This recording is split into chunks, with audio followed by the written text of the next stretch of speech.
Why am I addressing you? Well, because I care. And everyone's going to laugh at that, but I am your typical mom, your 1950s style mom. And I just happen to be the kind of person who's very empathetic and sympathetic. I've raised a boy and girls, and so I have both sides of the spectrum there. And I was born at a time when I was the daughter of a quote-unquote feminist. Now, my mom was not your typical feminist. She was not a college grad.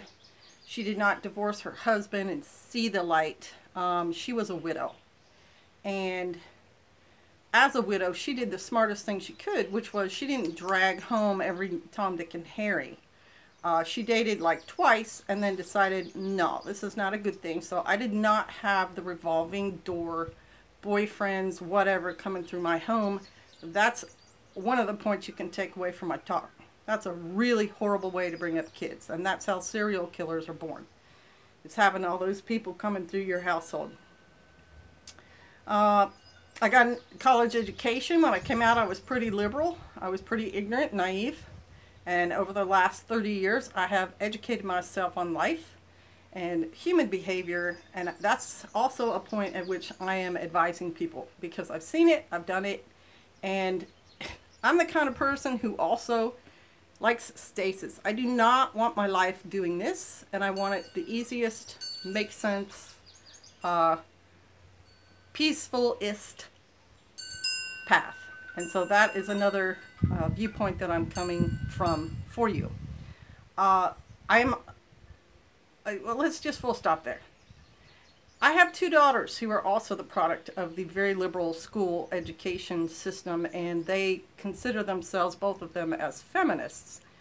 But they are sort of a feminist brand based on me, and I was not a single mom. Absolutely not. I knew when I came to adulthood that I wanted to be a married person and a mom, because I really liked my mom. She was a good mom. They have come out of watching me do things. And the thing about feminism is you're going about it all the wrong way. There's no reason to be screaming and yelling and cutting all your hair off and getting overweight and trying to look like men. It's just ridiculous. If you want to be a woman who is a strong woman, you're modeling yourself on a Proverbs 31 woman. And if you are atheist, then I suggest you get yourself a Bible and look at it. And if you are Christian, I suggest you take another look at it. Because Proverbs 31 woman is a very well-rounded person. And it doesn't say her husband stands over her shoulder telling her everything to do. She is independent and she has a full life. So I'm going to throw that at you. Another thing I'm going to throw at you is I've never let being a girl stop me from doing things I was interested in. And to me, that's true feminism. I didn't have to call attention to myself. I didn't have to protest and hold signs and hate on men.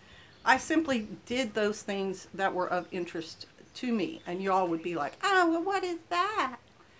I didn't go to space. No. I ran a marathon. I learned how to shoot firearms, and not only that, I learned how to instruct other people in shooting firearms. I horseback rode, owned my own horse, ended up doing his shoes and most of his vet stuff that was all, you know, not real technical, to save myself money. And yeah, I'm kind of frugal, so that's part of where my decisions come from. I was a Girl Scout leader, and I taught my troop exactly what I thought my troop needed to know. Fire building, I tried doing archery with them, summer camps, leadership, how to build a fire, how to cook out over a fire, how to camp comfortably, all sorts of things like that. I did not get into the very modern save the world for Girl Scouts. That's not a little girl's job. That's adults' jobs. I became a firefighter at age 42. Yes, you heard that right. I passed the Firefighter 1 national exam. and joined a volunteer fire department with a bunch of guys and a couple of ladies, and not once did I bully those men or protest against those men. They were doing something good for their community, and I had an interest in it, so I stood alongside them and I learned. And I didn't try to make them make me the chief or anything. I understood my own limitations and I stayed within them. At 44, I got my EMT certification. Again, that was Kansas certification, but I think it at that time would have been welcomed anywhere nationwide. I was a substitute teacher. I've gone rappelling. I owned my Jeep, which you don't see in videos anymore, but that was my midlife crisis mobile. I bought a 5.5-inch lifted CJ7 1983 and rode that around for several years and worked on it myself when I could, doing things like changing the fuel pump and the caliper when it seized and just different things on it with help from knowledgeable men who gave me advice and sometimes a hand in it. And I would have done the same thing with a woman around if there had been one who was friendly and wanted to help. But the gentlemen I asked to help me were very helpful. So I have no qualms about that either. And now I live off grid. And living off grid is not easy. But I'm not out there protesting and saying, everyone should now support living off grid. It's just ridiculous the way women are trying to get their points across and how they're turning into these horrible bullies. And don't even try to deny it, ladies. Those of you who walked around with your genitalia on your head, man, what a fool you made yourself look like. That was the most ridiculous thing. So I'm going to tell you, if you want to be a strong woman, just be a strong woman. You don't have to hate your male children. You don't have to have your lover be a woman if you're not into that sort of thing. You can have a man. You can be his wife and still be a strong woman. You guys can be a partnership and you can let him be a man and you can still be a strong woman. And all right, now you're going to yell at me and say, whatever, you don't understand. My stepfather abused me. I was raped when whatever. Okay, those things may have happened to you. Bad things happen to good people all the time. As a firefighter, I saw that. I saw lots of horrific things. Does not mean you need to hate anybody in particular. You probably need some help to get over your traumas, and I'm all about getting help. But I don't think one trauma should flavor the rest of your life. Having said that, you need to get back to God. The same thing I'm telling the MGTOW guys.